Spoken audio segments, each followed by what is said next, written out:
So this is the Rams salary cap. Let's do a little update here. Now, this is an update as of March 22nd, 2023. This is after the Jalen Ramsey trade. Allen Robinson is still on the roster here.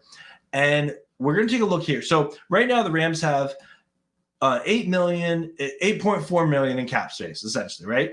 Now, what a lot of people are talking about is the moves they've made will mean the Rams will have $55 million in cap space next year.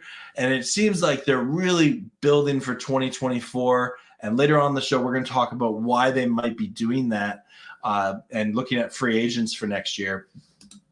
But if the Rams do find a trade partner for Allen Robinson, they can't cut him based on his salary cap. But if they find a trade partner before the draft, and we submit that here, we'll see that the Rams cap space goes this year for $15 million, and next year even more, $74 million. Now that's assuming they're not signing any free agents or anything like that this year, or re-signing some of their own players.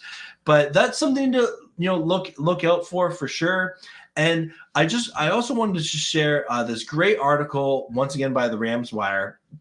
In regards to this, is limited cap space this year shouldn't prevent Rams from signing free agents. This is again by a friend of the show, Cameron DeSilva.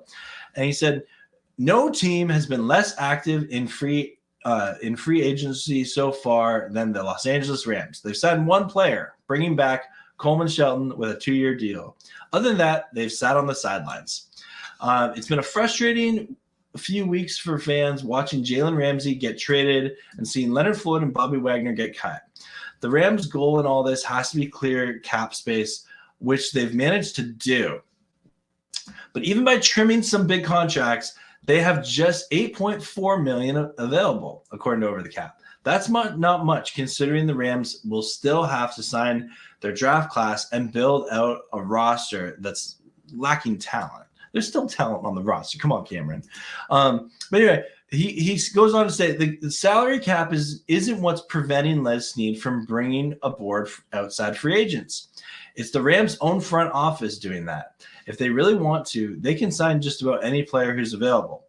All they would need to do is structure the contract to have a low cap hit in 2023 and a larger one in 2024 when the Rams have more space available. Exactly. This is a really great point by Cameron here, is that any of the free agents out there, the Rams absolutely could be in it.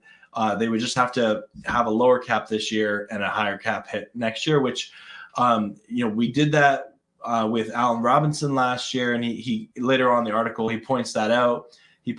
So that's been a pretty common practice for the Rams. So he said, so if the Rams want to sign Frank Clark or Marcus Peter or any other free agent right now, they're more than capable of doing so. They just don't seem to have interest in doing so, knowing it will hurt their cap situation in 2024 and 2025. So that is really interesting to me. And when I think about it, I do see the merit in the Rams front office going into that mode of, this year is going to be a draft a ton of players. We're going to develop talent, because the reality is they need to find some key contributors. They need to find players that they can, have on those cheaper rookie contracts and, essentially get back to the place where, all right, let's trade, a couple of first round picks to bring in a star player again. And I think that's kind of what they're preparing to do. And I don't necessarily like it. It's frustrating as a fan at times, but at the same time, I can see the purpose behind it, that there might be greener pastures to come through these moves. Thank you very much.